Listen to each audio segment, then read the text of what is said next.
মানৱতাৰ মৃত্যু তেতিয়াই হয় যেতিয়া 50,000 টকা দৰমহা পোৱা চৰকাৰী কৰ্মচাৰীয়ে দিন হাজিৰা কৰি খোৱা মানুহৰ পৰা ঘোচ লয়। বাস্তৱতা এয়াই, যেনেকৈ উপকাৰী গছৰ ডাল নাথাকে, তেনেকৈ যিসকল ভাল মনৰ মানুহ হয় সিহঁতৰ কোনো দাম নাথাকে। সৰুৰ পৰা চবৰে লগত ভাল ব্যৱহাৰ কৰাৰ শিক্ষা পালেও পিছত বুজিলোঁ সকলোৱে ভাল ব্যৱহাৰৰ যোগ্য নহয়। সময়ৰ দৰে সুখক কেতিয়াও ধৰি ৰখা নাযায়।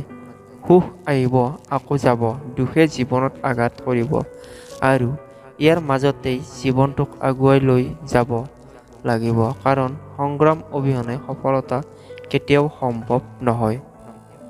অজুহাত দি কামৰ পৰা নিজকে দূৰত ৰাখিলে তুমি হয়তো অলপ সময়ৰ কাৰণে সুখ পাবা, কিন্তু ইয়াৰ মূল্য তুমি ভৱিষ্যতত দিব লাগিব।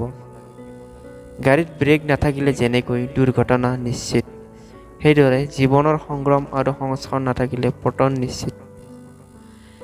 চিৰস্থায়ী কি জানা? তোমাৰ সুন্দৰ ব্যৱহাৰ, যিটো মৃত্যুৰ পিছত চবৰে স্মৃতিত থাকিব।